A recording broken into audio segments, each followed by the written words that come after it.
Poland and Israel.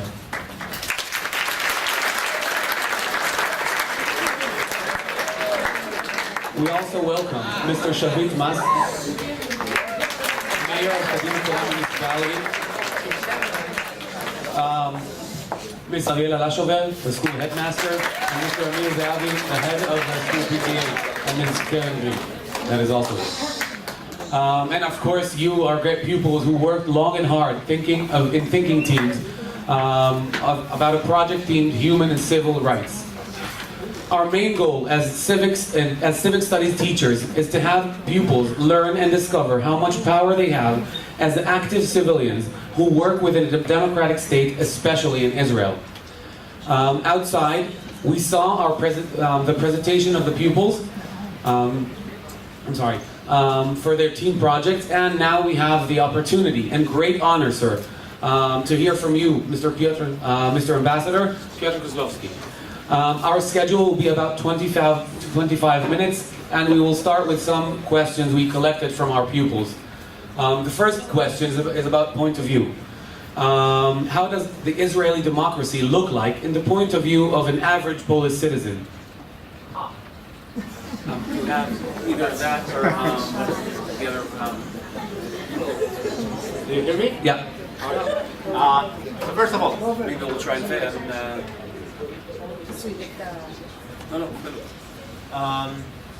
First of all, it's a great honor and pleasure for me to be here.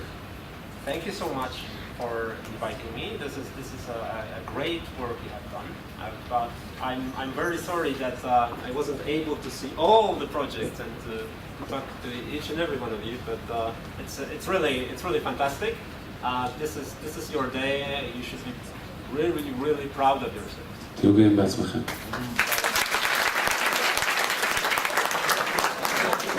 That's the first thing.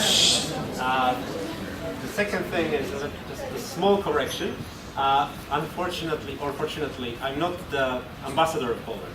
My ambassador left Israel. He finished his mission a couple of days ago. The new ambassador will arrive. I think in a month or so, very soon. And in the meantime, I am the one who is taking care of the embassy. But we diplomats, we do attach great importance to titles and details which are not maybe not that important, but they are important to us. So I wouldn't want to create a false impression. Okay, thank you. But just that's my little detail. Israel's democracy. Actually, I think that the average the average citizen of Poland would describe Israel as the only democracy in the Middle East. That's the first thing. השאלה הייתה מה התפיסה של האזרח הפולני הממוצע לגבי הדמוקרטיה הישראלית, שהיא הדמוקרטיה היחידה בעצם במזרח התיכון. התפיסה הרווחת היא באמת שישראל היא הדמוקרטיה היחידה במזרח התיכון. So that's the first thing. What we think of Israel is this is basically a European country outside of Europe. This is what the average Polish citizen thinks, and I think this view is not very in depth and detailed. And one thing which I think my compatriots miss is the role of religion in Israeli society, because we know that Israel is a democracy. It looks from our point of view, it looks like a European country. And if you go to Tel Aviv looks like a very vibrant European metropolis. People say, okay, so if it's so like Europe, then I'm sure it's very secular. So one of the surprises people have for themselves when they get acquainted with Israel, with the rules, some of the dilemmas that you were talking about, for instance, the opening or not of shops on Shabbat. Yeah. So this surprises people in Poland when they hear about it, because their first impression is, okay, so it's the same like in Europe. It's like certainly they see Israel as a society which is very advanced economically. So the point of comparison is to Western European societies, advanced economically. Those societies are very secular, so they think Israel is very secular too. התפיסה היא שישראל נתפסת כמדינה אירופאית לכל דבר ועניין מחוץ לאירופה. המקום שמפתיע אותם בעיקר זה עד כמה התפיסה הכללית היא דתית, מבחינת מצפים מתל אביב שהיא עיר שנראית כמו כל מטרופולין אירופאי אחר, שיהיה גם חילוני כמו כל מטרופולין אירופאי אחר, כזה שהוא פלורליסטי ומאפשר, ומה שמפתיע זה דווקא דברים שאתם התעסקתם בהם, כמו למשל כן פתיחה של מרכולים בשבת. וזה מפתיע אותם שתופסים את תל אביב כעיר אירופאית, ועדיין החוקים שחלים עליה הם חוקים שהם שמרניים בדרך כלל. We'll go now to the second question. In the past few years, there's been growth in delegation visits to Poland, like schools, pupils, and even soldiers who come to visit camps in Poland. How does the Polish people react to these Israeli journeys to Poland? That's a very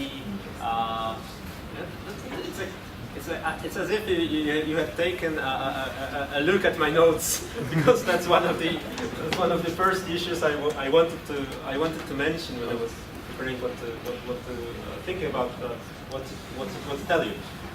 Just the short introduction is that the delegation started coming already some 20 years ago, when Poland regained the independence. We re-established relations with Israel, and which enabled young Israelis to come and visit the death camps, the other memorial sites. And gradually, the scope of the visit expanded. But I think the last couple of years it's around 40,000 people who come each year, come to Poland on those as a part of those organized groups.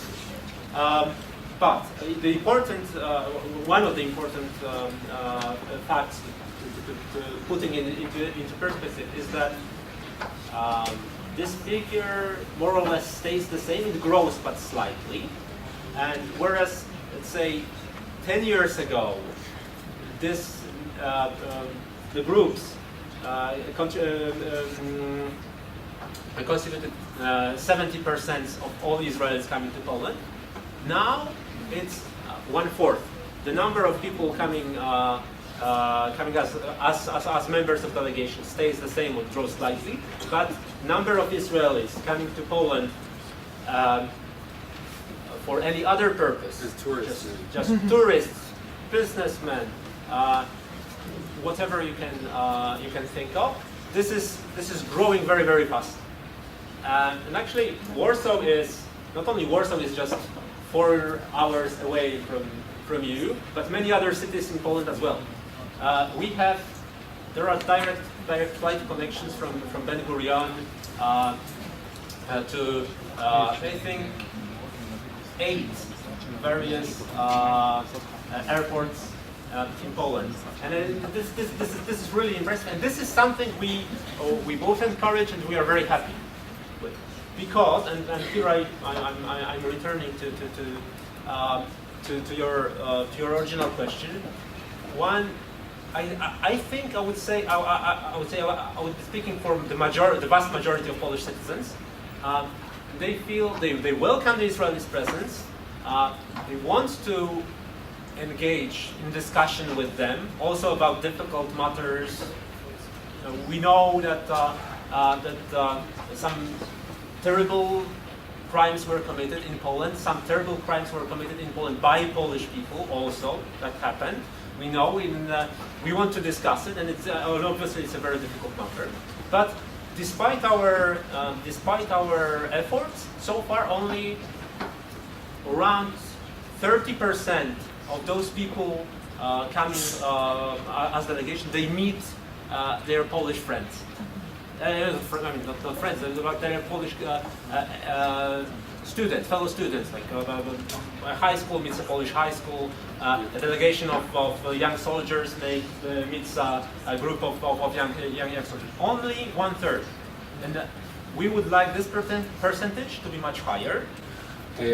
השאלה הייתה, יש עלייה בכמות המשלחות שמגיעות לפולין בזמן האחרון, ואיך העם הפולני, איך האזרחים הפולנים, איך הם מגיבים לזה. ומה שהוא אמר זה שבעצם ב-20 שנה האחרונות, מבחינת כמות האנשים שמגיעה לשם במשלחות רשמיות, משלחות של בני נוער, של חיילים, של בתי ספר, לא השתנתה מהותית. זאת אומרת, זה נשאר אותה כמות פחות או יותר, זה נע למעלה ולמטה ונשאר פחות או יותר אותו דבר. בשנים האחרונות כן רואים גידול מאוד משמעותי של אנשי עסקים, של אנשים שמגיעים לאתרי תיירות לשם למטרות נופש. ועל זה הם מברכים מאוד ושמחים על זה מאוד מאוד, שיש עלייה גם בתיירות וגם בכניסה של תיירים של ישראלים לפולין. And just one more point, because we also have the picture I described is not a full picture. We also have schools, Israeli and Polish schools, which have one-to-one cooperation outside of the training, and they have a real student exchange, which means that people coming over from Poland here, they sleep in they stay in homes of Israelis and Israeli students exchange program. This is happening, but we would like for it to really be expanded. One final question, and then we'll go over to a couple of things we want to exchange, a small token from us. But for our last question, last week we read that a Polish delegation is scheduled to visit Israel to discuss what we know as the Holocaust law. What can you tell us about this subject? Sorry. The law is known in Israel as the Holocaust law, but in Poland it's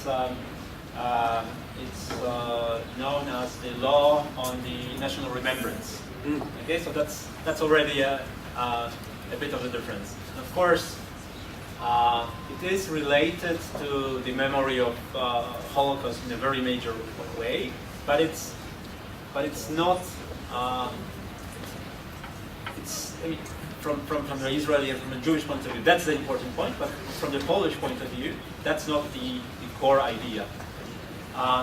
The core idea about the law is that there are attempts to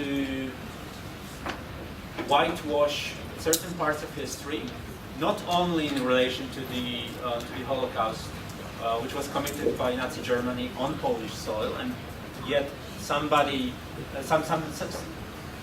people are trying to put blame also on Poland as a country and Poland as a nation. We think this is deeply unfair. So that's one of the aspects as well, preventing this distortion of truth. But the other aspect of the law is concerning other events in the recent history of Poland, which are also distorted. And I think he was saying this not as a politician, but as a person, as a human being. Yeah, speaking from the heart. השאלה הייתה ששמענו על כך שהוא הולך להגיע לך משלחת פולנית כדי לדון במה שאנחנו מכירים כחוק השואה, ומה שאומר כאן סגן השגריר זה מידע מאוד מעניין. מה שאנחנו מכירים כחוק השואה עובר חקיקה בפולין, והוא נקרא שם חוק לזיכרון לאומי, כשהמטרה שלו היא בעצם לא למחוק את זכר השואה, אלא להפך, לעגן את העובדות שהעובדות יהיו נכונות. ובקצה של מה שהוא אמר שנעשים מחקרים שהם עושים בינם לבין עצמם על ידי חוקרים פולנים במימון הממשלה הפולנית, ולא נעים לקרוא את הממצאים, אבל זאת האמת. המעניין הוא שהם רוצים, החוק עבר בעצם כדי לשמור על הזיכרון הלאומי שלהם כעם, שגם אם זה לא נעים לשמוע את זה, וגם אם הממצאים של המחקרים הם לא הכי מחמיאים, עדיין חשוב לחקור את זה ולהגיע באמת לחקר האמת, ולא באופן גורף פתאום מישהו יהיה שם, יחשב כגיבור כשזה לא באמת צריך להיות. Thank you very much, Mr. Bruner.